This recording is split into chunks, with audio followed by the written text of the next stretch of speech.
नमस्कार, आपण पाहताय कोकणचं नंबर 1 महा चॅनल कोकण सात लाईव्ह बातमीपत्रात आपलं स्वागत. सुरुवात करूया हेडलाईन्सनं. ठाकरेंना धक्का, साळवी शिंदे सेनेत. त्या नगरसेवकांना लाखोंचा आमिष, वैभव नाईकांचा आरोप. आणि पक्ष मजबूत करायला कोणतीही तडजोड करायला तयार, उदय सामंत यांचं विधान. आता पाहूया सविस्तर बातम्या. मालवण येथील मच्छीमारांच्या जाळ्यात अडकलेल्या रिसोज डॉल्फिनला भावेश लोणे आणि त्यांच्या सहकाऱ्यांनी जाळी फाडून जीवदान दिलं.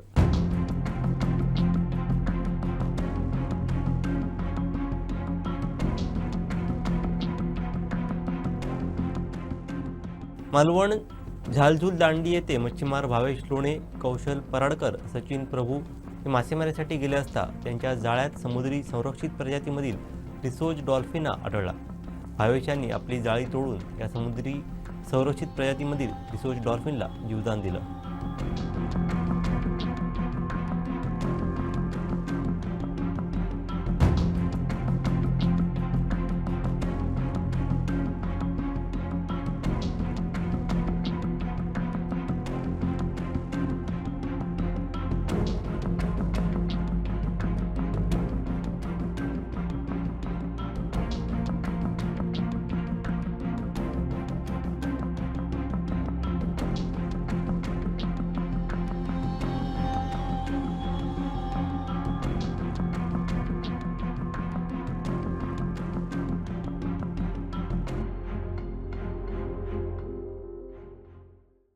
राजन साळवी पक्षात हवे होते असं मत वैभव नाईक यांनी व्यक्त केलंय.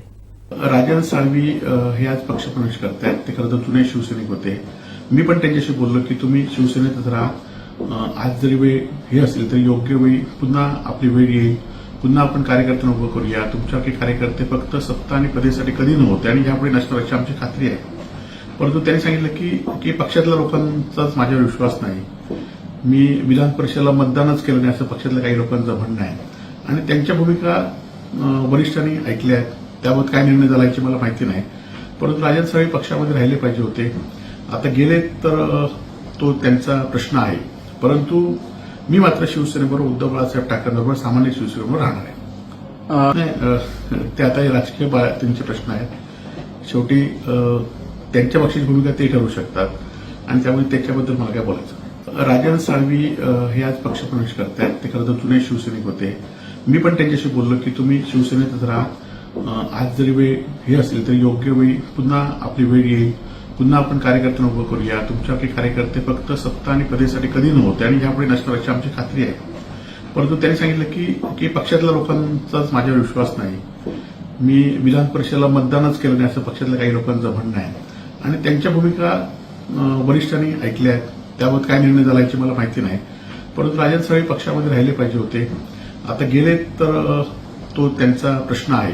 परंतु मी मात्र शिवसेनेबरोबर उद्धव बाळासाहेब ठाकरेंबरोबर सामान्य शिवसेनेबरोबर राहणार आहे. ते आता राजकीय त्यांचे प्रश्न आहेत. शेवटी त्यांच्या पक्षाची भूमिका ते ठरवू शकतात आणि त्यामुळे त्याच्याबद्दल मला काय बोलायचं. शरद पवारांची उंची बघून पुरस्कार द्यायला बोलावलं असं विधान आमदार जितेंद्र आव्हाड यांनी केलंय. खरं तर मी याच्यावरती सविस्तरपणाने ट्विट केलेलं आहे. शरद पवारांची उंची, त्यांचं वय, त्यांचा अनुभव, त्यांची राजकारणात वागण्याची पद्धत, त्यांच्या मनात कधीही असूया, कटुता, द्वेष, सूड या भावना नसतात. जी माणसं बोलत आहेत त्यांना हे कळलं पाहिजे की त्यांची आणि बाळासाहेबांची मैत्री होतीच कशी. मग शिवसेना तर सत्तेत पण नव्हती तेव्हा. असं असताना बाळासाहेब चौफेर टीकास्त्र सोडायचे, जखम होणारे बाण सोडायचे. शरद पवारांनी हसत हसत झिरून मैत्री कायम ठेवली. पण राजकारणात जे करायचं होतं ते केलं. शिवसेनेला सत्तेत कधी येऊच दिलं नाही. राजकारण राजकारणाच्या जागेवर ठेवायला पाहिजे आणि हे सगळे मी आहे ते प्रकारे राजकारणाच्या पलीकडचे आहेत. एखाद्याने पुरस्कार द्यायला बोलवलं आणि मला बोलवलं तर माझी उंची बघून बोलवलं ना. शरद पवारांची उंची बघून पुरस्कार द्यायला बोलवलं होतं आणि त्याच्यात काय राजकीय दोघांनी हात नाही मिळवले ना की चला आता उद्यापासून शरद पवार आणि एकनाथ शिंदे साहेब एकत्र येणार आहेत असं काय नाही ना.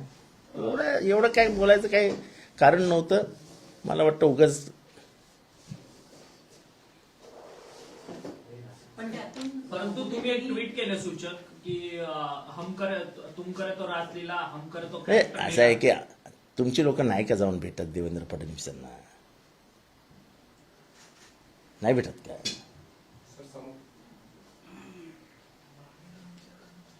तेव्हा कोणी आक्षेप घेतला का? चालतं ना. आता विधानसभेचं अधिवेशन चालू असताना आम्ही सगळे एकत्र बसलो होतो, विरोधी पक्षाचे नेते. आमच्या समोरनं उद्धव ठाकरे साहेब गेले आणि जाऊन देवेंद्र फडणवीसांना भेटले मुख्यमंत्री म्हणून. मी म्हटलं, मी तेव्हाही जेव्हा मला विचारलं लोकांनी की असं कसं हो, मी म्हटलं भेटायलाच पाहिजे, संवाद ठेवायलाच पाहिजे. सर्वात मोठा पक्ष म्हणून जो विरोधी पक्षात आहे, शिवसेना आहे, त्यांचा नेता येतो तर त्यांनी मुख्यमंत्र्यांची भेट घेणं हे क्रमप्राप्त आहे, हे व्हायलाच हवं. हा संवाद जो महाराष्ट्रात तुटलाय तो संवाद असायलाच हवा. आता ते आमच्या पक्ष सोडून गेलेल्या अजित पवारांना पण भेटले होते, तेव्हा कुठे आम्ही काय म्हटलं? ते काय त्याच्यात काय असतात? तुम्ही व्यासपीठ एखादंच शेअर केलं, तुम्ही एखादा भेटलात म्हणजे तुम्ही त्याचे झालात असं थोडी होतं. असं होत नाही. मला वाटतं की हे फारच म्हणजे महाराष्ट्राच्या राजकारणातला जो सोजवळ, सुशील हे जे काही शब्द होते आणि त्याच्यानुसार जे वागणं व्हायचं, म्हणजे एकदा प्रल्हाद केशव आत्रे यांनी यशवंतराव चव्हाणांना अत्यंत खालच्या म्हणजे कमरेखाली वार केला होता. दुसऱ्या दिवशी यशवंतराव चव्हाणांनी प्रल्हाद केशव आत्रे यांची भेट घेतली आणि त्यांनी असं काय ते निपुत म्हणजे जे बोलायला नको होते ते बोलले होते. तेव्हा वेणूताईंवरती 42च्या आंदोलनामध्ये लाठीचार्ज झाला आणि तो लाठीचार्ज झाल्यामुळे ती मुलगा जन्माला घालू शकत नाही ही वेदना समजावून सांगितली. प्रल्हाद केशव बाहेर आले आणि अख्ख्या महाराष्ट्रासमोर दिलगिरी व्यक्त केली.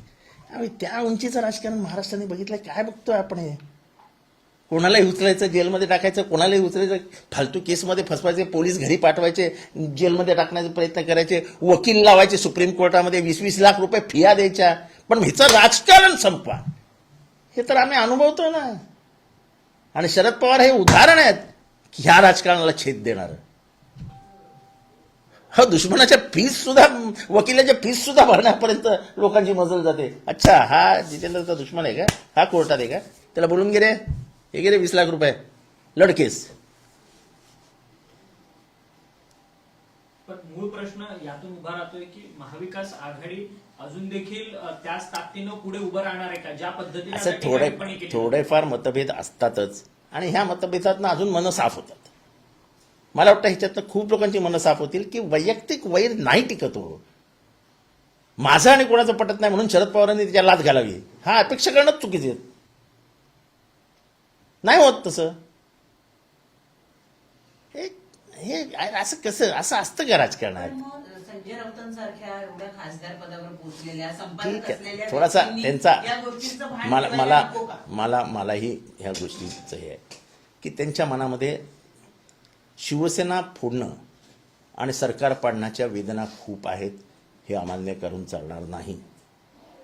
पण त्या वेदना असताना शरद पवारांनी कसं वागायला हवं हे सांगणंही उचित नाही. शरद पवार तुम्हाला शरद पवार सांगतात का तुम्ही कोणाला भेटायला पाहिजे? सांगतात का? त्यांनी कधी आक्षेप तरी घेतले का? आम्हालाही वाईट वाटतं कधी कधी शरद पवार जेव्हा अजित पवारांच्या स्टेजवर असतात. सर्वात जास्त धोका कोणी दिला? अजित पवारांनीच दिला ना शरद पवारांना. मग तुम्ही कशी काय भेटायला गेलात फुलगुच्छ घेऊन त्यांना? विचारलं शरद पवारांनी किंवा आम्ही तुम्हाला? मी तर नाही विचारलं आणि शरद पवार तर विचारत पण नाही. अशा गोष्टी त्यांच्या डोक्यात पण जात नाही. असं नाही चालत राजकारणामध्ये. जे मला वाटतं पहिल्या भाषणामध्ये जे देवेंद्र फडणवीस बोलले आहेत आणि कृपया त्यांनी त्याच्या भाषणाचा अंमल करावा की राजकारणातला संवाद संपलाय, संवाद वाढवायला हवा विरोधक आणि सत्ताधाऱ्यांमधला, हे त्यांचं वाक्य होतं. पण दुर्दैवानं त्याचा अंमल होताना दिसत नाही आहे. नुसती भाषणं करून चालणार नाहीत. हा जोपर्यंत संवाद होत नाही तोपर्यंत लोकशाहीमधला जिवंतपणा दिसणार नाही. मुरदाड झालेली लोकशाही व्यवस्था दिसते. पोलिसांचा, this is not a police state. हे पोलिसांची राज्य व्यवस्था नाही आहे. इथे पोलिसांचा ज्या पद्धतीने वापर केला जातो हे देवेंद्र फडणवीसांनी थांबायला पाहिजे. म्हणजे आमच्या विकासांच्या कामांमध्येही जर मंत्री हस्तक्षेप करणार असतील, आमच्या मतदारसंघांमध्ये लोकांनी आम्हाला लाख लाख मतांनी निवडून दिलेलं आहे, सरकारी नोकऱ्यांवर दबाव आणून आमच्या विकासाची कामं थांबवायची, ही पद्धत योग्य नाही. मुख्यमंत्री महोदयांनी हे बघायला पाहिजे. म्हणजे आमच्या 5 वर्षानंतरचं राजकारण संपवण्यासाठी आजपासून जर प्रयत्नांना सुरुवात करायला तर आम्हालाही तसंच वागावं लागेल. एकनाथ शिंदे यांनी मंत्रिपदासाठी माझी शिफारस केली होती असं विधान राजन साळवी यांनी पक्षप्रवेशावेळी केलंय. पाहूयात. 9 तारीख म्हणजे भाईंचा जन्मदिवस आणि तोच धागा पकडून, कारण माझा सुद्धा जन्म 9 जुलैला भाई, आणि 9 तारीख म्हटली की शुभ असते उदयजी. आणि मग 9 तारखेला सकाळी भाईंना भेटलो, भाईंचे आशीर्वाद घेतले आणि भाईंना म्हटलं की मला आता कुटुंबातला एक सदस्य, छोटा भाऊ मागे राहिला होता, तो तुमच्या परिवारामध्ये परत येऊ इच्छितो अशी इच्छा व्यक्त केली. आणि माझ्यासोबत माझ्या मतदारसंघातले अनेक मंडळी आपल्या शिवसेनेमध्ये येऊ इच्छितात अशा तरी इच्छा व्यक्त केली आणि आजचा हा सुवर्ण दिवस निघाला. मी खरोखर स्वतःला नशिबान समजतो, कारण ही जागा पवित्र आहे. धर्मवीर आनंद दिघे साहेबांच्या स्पर्शाने ही जागा पवित्र झालेली आहे. त्यांच्या अधिपत्याखाली शिंदे साहेबांचं नेतृत्व उभं राहिलं हे संपूर्ण महाराष्ट्राने आणि संपूर्ण देशाने पाहिलेलं आहे. आणि मला आठवतो तो प्रसंग भाई, की वंदनीय शिवसेना प्रमुखांच्या आशीर्वादाने मी 2000 साली जिल्हाप्रमुख झालो. आणि जिल्हाप्रमुख झाल्यानंतर या ठिकाणी स्वतः दिघे साहेबांनी माझा या ठिकाणी सत्कार सन्मान केला होता ह्या आपल्या मठामध्ये. आणि पुन्हा एकदा एवढ्या वर्षानंतर शिंदे साहेबांनी या ठिकाणी माझा सत्कार सन्मान केला, आपल्या कुटुंबामध्ये सामावून घेतला. मी खरोखर स्वतःला नशिबान समजतो. आज या ठिकाणी माझ्या डोळ्यामध्ये, दोन्ही डोळ्यामध्ये अश्रू आहेत. एका डोळ्यामध्ये भाई दुःखाश्रू आहेत, का गेली 38 वर्ष शिवसेना प्रमुखांच्या आशीर्वादाने शिवसेनेचं काम करत असताना नगरसेवक, नगराध्यक्ष, शिवसेनेचा जिल्हा प्रमुख आणि त्यानंतर 2009, 2014, 2019 त्या कालावधीमध्ये मी आमदार होऊ शकलो, नंतर शिवसेना उपनेता झालो. ह्या संपूर्ण वाटचालीमध्ये सर्वसामान्य कुटुंबातला सदस्य एवढ्या मोठ्या पदावरती पोचला आणि तो पक्ष मला आज मागे टाकून सोडून मला आता नवीन प्रवाहामध्ये यावं लागतंय. त्यामुळे माझ्या डोळ्यामध्ये नक्कीच दुःखाश्रू आहेत आणि दुसऱ्या डोळ्यामध्ये आनंदाश्रू आहेत, कारण कुटुंबातला सदस्य म्हणून भाईंनी माझ्यावरती प्रेम केलं. 2009ची निवडणूक, त्या निवडणुकीमध्ये भाई आणि आम्ही त्या ठिकाणी विधानसभेमध्ये असेल त्या काळापासून आम्ही 9 आणि 14, 19, 2022 पर्यंत भाईंनी मला कुटुंबातला एक छोटा भाऊ म्हणून मार्गदर्शन, दिशा आणि सहकार्य केलं. त्या भावनेने निश्चितपणे पुढे गेलो आणि भविष्यातल्या कालखंडामध्ये सुद्धा पुढे जायचा निर्णय घेतला. एक दुःख आहे नक्कीच, 2.5 वर्षापूर्वी भाई मुख्यमंत्री होत असताना भाईंसोबत जाऊ शकलो नाही. ती त्या वेळची ती परिस्थिती असेल, पण निश्चितपणे त्यानंतरच्या कालावधीमध्ये हा निर्णय घेतला आणि भाईने मला कुटुंबामध्ये सामावून घेतला. निश्चितपणे आनंदाचा क्षण माझा आहे. आणि मग 2006ला मी पोटनिवडणूक लढवली होती. त्या पोटनिवडणुकीमध्ये सुद्धा सामंतसाहेब मी पराभूत झालो होतो. पण 9, 14, 19 मध्ये निवडून आल्यानंतर 2024च्या निवडणुकीला मी सामोरं गेलो. 2024च्या निवडणुकीला सामोरं जाताना मला पराभवाला सामोरं जावं लागलं. ह्याला जबाबदार कोण, हा प्रश्न नक्की आतापर्यंत मी आपल्यासमोर मांडलेला आहे. आपल्याला आठवत असेल 2014 साली भाजप सेनेची युती सत्ता आली आणि त्या युतीमध्ये मला वाटलं होतं उदयजी की माझ्यासारखा एक निष्ठावंत सैनिक त्या ठिकाणी मंत्री होईल म्हणून. शिंदे साहेबांनी सुद्धा त्यावेळेला उद्धव साहेबांकडे माझी शिफारस केली होती. दुर्दैवाने होऊ शकलो नाही. पण शिवसेनेचे नेते, आता नाव घ्यावंच लागेल, विनायक राऊतनी त्यावेळेला दीपक केसरकरांना मंत्री केलं. राजन साळवी तिथंच राहिला. तो कालावधी गेला. 2024ची निवडणूक आली आणि मग त्यावेळेला सुद्धा वाटलं होतं की राजन साहेबांना पुन्हा संधी मिळेल, कुठेतरी मंत्री होईल. माझे उदय सामंत शिवसेनेमध्ये आले आणि उदय सामंत मंत्री झाले.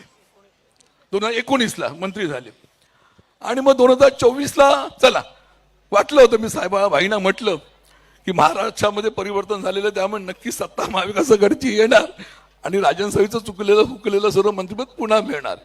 पण नियतीच्या मनामध्ये वेगळं होतं का शिंदे साहेबांकडे सुद्धा दिघे साहेबांची आलेली दैवी शक्ती आहे असं म्हणावं लागेल. 24 तासातले जवळजवळ 20 तासाच्या वरती काम केलं जातं, ती एक वेगळी दैवी शक्ती आहे हे तुम्हाला मला माहिती आहे. आणि म्हणून 2024 सालच्या निवडणुकीमध्ये सुद्धा आम्ही पराभूत झालो, पराभव आम्ही मान्य केला. परंतु 2006चा पराभव तो झाला, पण 2024चा पराभव हा माझ्या कुटुंबाला आणि माझ्या पदाधिकाऱ्यांच्या जिव्हारी लागला. निवडणुकीमध्ये हारजीत होत असते, परंतु त्यावेळेला त्या निवडणुकीच्या याच्यामध्ये शिवसेने ज्यांना आम्ही मोठं केलं, सिंधुदुर्ग जिल्ह्यामध्ये विनायक राऊतना आम्हा सर्व मंडळींनी मतदान करून एकदा दोनदा खासदार बनवलं. त्याच विनायक राऊतनी त्या निवडणुकीमध्ये त्यांच्या जिल्हा प्रमुखांनी विलास चाळकेंच्या पदाधिकाऱ्यांनी त्यावेळेला आमच्या भैयाचं काम केलं. भैयाचं कबूल करेल, जाहीरपणे करणार नाही कसं कबूल, ते आपण सांगा. आणि म्हणून अशा ह्या पराभवाचं नक्कीच जिव्हारी लागलेलं आहे आणि म्हणून मग आम्ही शांत होतो.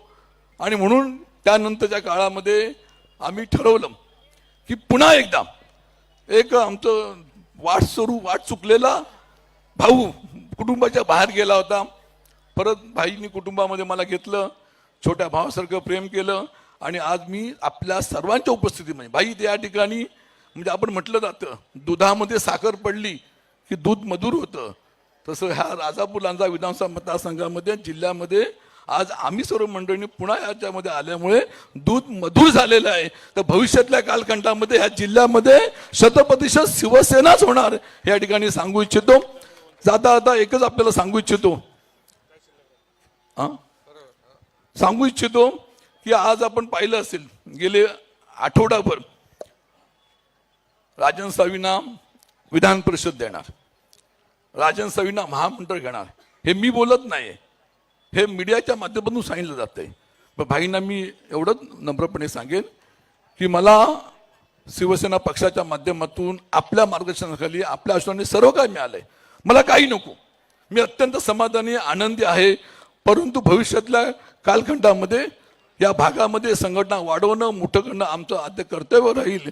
आणि म्हणून फक्त आणि फक्त एकच अपेक्षा की माझ्यासोबत आलेले राजापूर लांजा साखर मतदारसंघातले माझे सर्व मतदार, माझे शिवसैनिक, माझे पदाधिकारी त्यांना योग्य ते सन्मान तो त्यांना अनुषंगाने जे का देता येईल ते द्यावं. आणि महत्वाचं म्हणजे उरले सुरलेला विकास. उदयजी आपण पालकमंत्री आहात, आपण तिथले स्थानिक आमदार आहेत, मी या ठिकाणी तुमचा एक मोठा भाऊ मान्य केलेला आहे. अशा तऱ्हेने माझ्यापेक्षा माझ्या असलेल्या पदाधिकाऱ्यांनी सांभाळून नम्रपणे या ठिकाणी विनंती करतो. कारण आपण पाहिलं असेल आज जवळजवळ 750-700 लोक आज या ठिकाणी आलेले आहेत. मतदारसंघामध्ये अनेक लोक आहे, त्यामुळे उदयजी आणि किरणजी आपला मतदारसंघ मला वाटतं 90%च्या पुढे जाऊन अशा तऱ्हेच्या ठिकाणी भावना व्यक्त करतो. आणि भविष्यातल्या कालखंडामध्ये आपल्या अधिपत्याखाली पुन्हा एकदा या ठिकाणी आम्ही एकत्रपणे काम करतो असं आपल्याला सांगू शकतो. शिवसेना आणि एकनाथ शिंदे यांचे हात मजबूत करायला उदय सामंत आणि किरण सामंत कोणतीही तडजोड करायला तयार आहेत, असं विधान मंत्री उदय सामंत यांनी व्यक्त केलं आहे. साळवी साहेबांनी त्यांचा शिवसेनेतील पूर्ण कार्यकाळ सांगितला, पण साळवी साहेब आपण शिवसेना वाढवत असताना धनुष्यबाण हातात घेऊनच शिवसेना वाढवली होती. पण मागच्या 3-3.5 वर्षामध्ये आपल्या हातामध्ये धनुष्यबाण नव्हता. जो धनुष्यबाण काँग्रेसच्या खांद्याला लावण्याचं काही लोकांनी काम केलं होतं, तो काँग्रेसच्या खांद्याचा धनुष्यबाण पुन्हा एकदा वंदनीय बाळासाहेबांचा शिवसेनेचा धनुष्यबाण शिवसेनेकडे ठेवण्याचं पवित्र काम जर कोणी केलं असेल तर ते एकनाथ शिंदे साहेबांनी केलेलं आहे. आणि म्हणून शिवसेना ही तुम्ही असं म्हटलं की प्रवाहामध्ये नवीन प्रवाहामध्ये येत आहे. माझं तर म्हणणं की तुमचा हा धनुष्यबाणाचा प्रवाह वर्षानुवर्ष चालू आहे. 3 वर्ष फक्त तुम्ही कुठेतरी वेगळ्या पक्षामध्ये होता, पुन्हा एकदा तुम्ही शिवसेनेमध्येच आलाय, जी शिवसेना वंदनीय बाळासाहेबांच्या विचाराची एकनाथ शिंदे साहेबांच्या नेतृत्वाखाली चालते. मी जिल्ह्याचा पालकमंत्री आहे. शिंदे साहेबांच्या आशीर्वादानं मी आज आपल्याला शब्द देतो की ज्या ज्या ठिकाणी शिंदे साहेबांची ताकद वाढणार असेल, ज्या ज्या ठिकाणी शिंदे साहेबांचे हात बळकट होणार असतील, तिथं कुठचंही कॉम्प्रोमाइज करायला उदय सामंत आणि किरण सामंत तयार आहेत. हे जाहीररित्या आज या ठिकाणी मी सांगतो. आणि कुठेही विकास कामामध्ये अन्याय होणार नाही, कारण शेवटी आपण कुटुंब म्हणून काम करतो आणि आपल्या कुटुंबाचे कुटुंब प्रमुख माननीय एकनाथ शिंदे साहेब आहेत.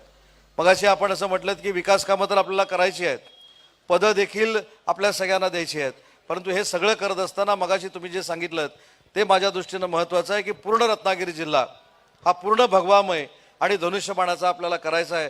आणि त्याच्यासाठी आपण सगळ्यांनी हातात हात घालून काम करूया. आणि तोच शब्द मी एकनाथ शिंदे साहेबांना देतो. पुन्हा एकदा जिल्ह्याचा पालकमंत्री म्हणून राजन साळवी साहेबांचं आणि त्यांच्या सर्व सहकाऱ्यांचं मनापासून शिवसेना पक्षामध्ये स्वागत करतो. कोकणात उद्धव ठाकरेंना मोठा धक्का बसला असून माजी आमदार राजन साळवी यांनी शिंदे सेनेत प्रवेश केला आहे.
कुडाळचे नगरसेवक हे शिवसेनेचे सामान्य कुटुंबातले नगरसेवक शिवसेने निवडून देण्याचं आणि तिथल्या कुडाळतल्या जनतेने निवडून देण्याचं काम केलं होतं. परंतु सत्ताधारी पक्षाकडनं लाखो रुपयाची आमिष या नगरसेवकांना देण्यात आली आणि ती पूर्ण पण करण्यात आली. आणि त्याचबरोबर आता आपण बघितलं असेल की काल पालकमंत्री असून देत किंवा भाजप किंवा शिंदे गटाच्या सत्ताधाऱ्यांनी सगळ्यांनी सांगितलं आहे की निधी देण्यासंदर्भात आता जो शिवसेना सोडेल त्याला निधी देऊ असं त्यांनी सांगितलं आहे. खरं तर निधी देऊन तुम्ही आमच्या लोकप्रतिनिधींना तुम्ही फोडू शकाल, परंतु सामान्य लोकांना, सामान्य शिवसैनिकांना तुम्ही फोडू शकत नाही. निश्चितपणे जिथे नगरसेवक गेले ते फक्त आणि फक्त स्वतःच्या स्वार्थासाठी आमिषाने गेलेले आहेत. कुठल्याही या ठिकाणी राजकीय तडजोडीसाठी गेले नाहीत, तर आपल्या स्वतःच्या आर्थिक फायद्यासाठी गेलेले आहेत. हे आम्ही यापुढच्या काळामध्ये पुराव्यादिवशी दाखवून देऊ. त्यांचं रेकॉर्डिंग सगळं आमच्याकडे आहे. कोणी पैसे दिलेत, किती पैसे दिले, सगळं रेकॉर्डिंग आहे. ते आम्ही योग्य वेळी आणून देऊ. आणि त्याचबरोबर येणाऱ्या काळामध्ये पुन्हा एकदा सामान्य लोकांना घेऊन शिवसेना उभी करण्याचं काम. शिवसेना उभाटा देवगड तालुका प्रमुख मिलिंद साटम यांनी मंत्री नितेश राणे यांच्या प्रमुख उपस्थितीत भाजपमध्ये पक्षप्रवेश केला. त्यांच्यासोबत त्यांच्या शेकडो कार्यकर्त्यांनी देखील उभाटाला अखेरचा जय महाराष्ट्र केला. पाहूयात. शिवसेना उबाटा देवगड तालुका प्रमुख मिलिंद साटम यांनी मंत्री नितेश राणे यांच्या प्रमुख उपस्थितीत भाजपमध्ये प्रवेश केला असून त्यांच्यासोबत त्यांच्या शेकडो कार्यकर्त्यांनी देखील उबाटाला जय महाराष्ट्र केला आहे.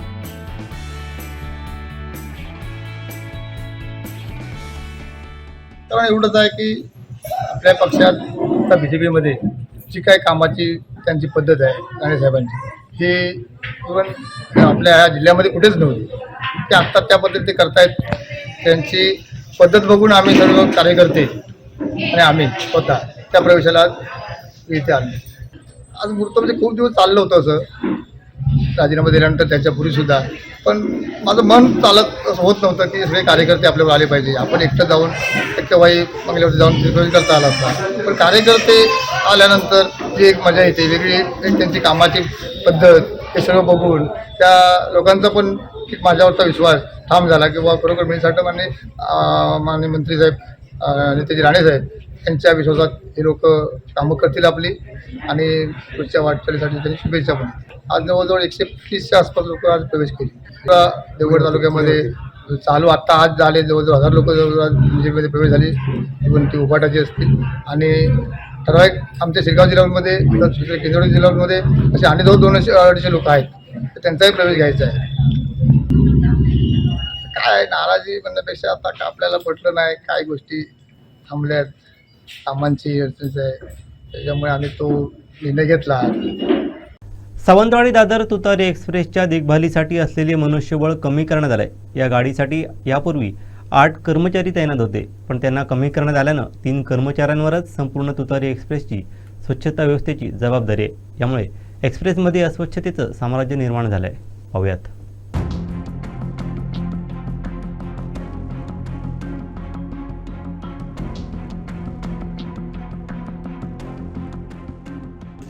डब्यांची स्वच्छता व पाणी भरण्यासाठी जवळपास 8 स्वच्छता कामगार ठेवण्यात आले होते. त्यातील 3 सुपरवायझर व 5 स्वच्छता कामगार होते. हा ठेका रद्द झाला आहे. नवीन ठेकेदार नेमणूक करेपर्यंत सध्या स्वच्छता कामगारांना कमी करण्यात आलाय. त्यामुळे तुतारी एक्सप्रेसमध्ये अस्वच्छता दिसत आहे.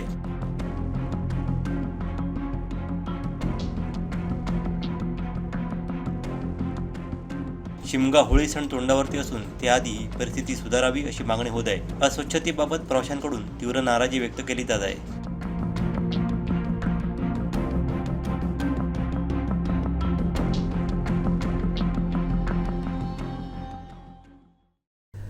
मी पालकमंत्री म्हणून एक प्रशासनाचा भाग आहे. तुमच्याकडून जनतेच्या हिताची विविध कामं करून घेत असताना तुमची काळजी घेणं ही आमची प्राथमिकता आहे.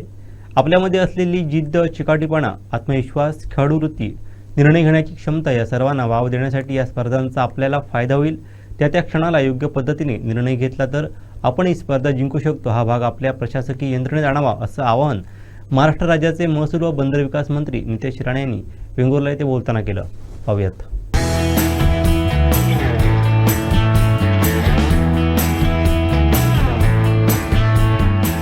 वेंगुर्ले शहरातील मेजर ध्यानचंद क्रीडांगण येथे आयोजित करण्यात आलेल्या कोकण विभागीय महसूल क्रीडा व सांस्कृतिक स्पर्धेचं उद्घाटन महाराष्ट्र राज्याचे मत्स्य व बंदर विकास मंत्री तथा सिंधुदुर्ग जिल्ह्याचे पालकमंत्री नितेश राणे यांच्या हस्ते करण्यात आलं. सर्वप्रथम मंत्री नितेश राणे यांच्या हस्ते छत्रपती शिवाजी महाराजांच्या पुतळ्याला पुष्पहार अर्पण करून क्रीडा ज्योत पेटवून तसंच क्रीडा फलक फडकवून या स्पर्धेचं उद्घाटन करण्यात आलं.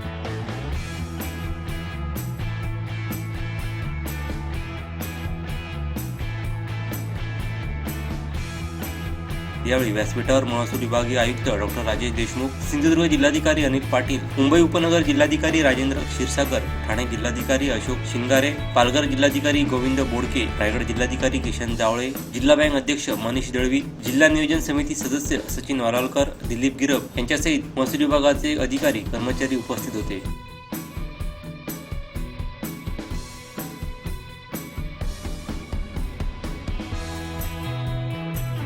यावेळी उपस्थित महसूल अधिकारी व कर्मचाऱ्यांच्या वतीने राज्यगीत सादर करण्यात आलं. तसंच सर्व सहभागी अधिकारी कर्मचाऱ्यांना क्रीडा शपथ देण्यात आली. व खऱ्या खेळाडू वृत्तीने वागून पंचांनी दिलेला निर्णय. त्यानंतर मुंबई उपनगर, मुंबई शहर, ठाणे, पालघर, रायगड, रत्नागिरी, सिंधुदुर्ग जिल्ह्याच्या संघांनी संचलन केलं.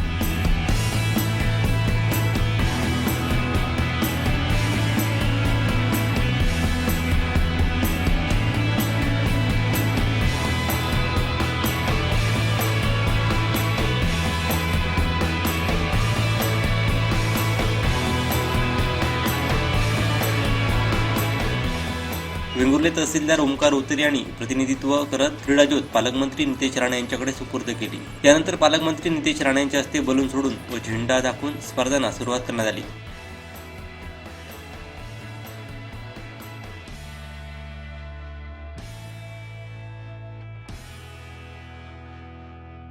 आम्हाला ही संधी उपलब्ध केल्यानंतर फार कमी कालावधी मिळाला. म्हणजे पूर्ण कमी कालावधीमध्ये आपण चांगल्या पद्धतीने आपली व्यवस्था करण्याचा प्रयत्न केलेला आहे.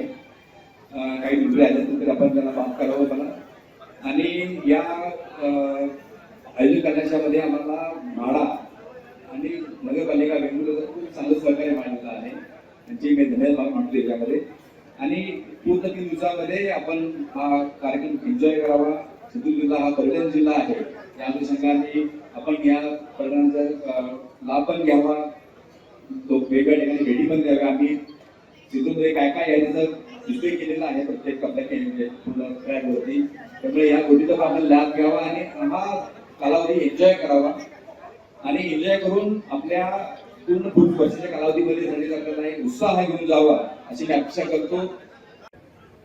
आज आपल्या कोकण विभागीय महसूल क्रीडा व सांस्कृतिक स्पर्धेच्या निमित्ताने मी सिंधुदुर्ग जिल्ह्याचा पालकमंत्री म्हणून या स्पर्धेला शुभेच्छा देण्यासाठी आणि आपल्या सगळ्यांचे स्वागत करण्यासाठी आवर्जून इथे उपस्थित आहे. सर्वात प्रथम मी राज्याचे महसूल मंत्री सन्मान्य बावनकुळेजींचे मनापासून आभार मानेन की त्यांनी अतिशय उत्कृष्ट हा निर्णय घेतला आणि आपल्या महसूल विभागाच्या विविध कर्मचारी आणि अधिकाऱ्यांसाठी अशा पद्धतीची स्पर्धा आयोजित केली. यासाठी माननीय मंत्री महोदयांचं मी मनापासून त्यांचं अभिनंदन करेन. म्हणून तसं म्हटलं तर आपल्या सगळ्यांचं रोजचं जीवन असं आव्हानात्मक असतं.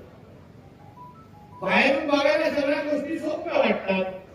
ते बघा या तहसीलदार आणि कलेक्टरांचं ऑफिस किती छान दिसतं, पण आतमध्ये बसलेले ते खुर्चीवर बसलेले जे अधिकारी असतात त्यांच्यावर जो काही मानसिक ताण असतो, दबाव असतो, आलेल्या व्यक्तीला समाधान करूनच परत आपल्या घराकडे पाठवावं, ही जी काही मानसिकता आपल्याला सातत्याने ठेवायला लागते ही तर सोपी नसते. म्हणून अशा पद्धतीने जेव्हा स्पर्धा घेतल्या जातात तेव्हा निश्चित पद्धतीने ज्याला डिस्करेज आपण म्हणतो, थोडा काहीतरी वेगळ्या पद्धतीने 2 दिवस काम सोडून वेगळं काहीतरी करावं, शरीराकडे लक्ष घालावं. आपल्याकडे असलेले कलागुण असो, आपल्याकडे असलेले क्रीडागुण असो, ह्याला प्रोत्साहन द्यावं. या निमित्ताने ही स्पर्धा निश्चित पद्धतीने लाभदायी ठरेल हे आवर्जून या निमित्ताने येऊन देत. पण आम्ही आमच्यासाठी विचारच करायचं नाही. लोकप्रतिनिधी असो, अधिकारी असो, आम्ही 24 तास पाय नेण्याची काम करत राहू ही आपल्याकडून असलेली अपेक्षा. म्हणून आपल्या एक सहकारी म्हणून शेवटी पालकमंत्री आहेत, मंत्री आहेत, प्रशासनाचा तुमच्यासारखाच भाग आहे. तुमच्या बरोबर खांद्याला खांदा लावून काम करणं ही माझी जबाबदारी आहे.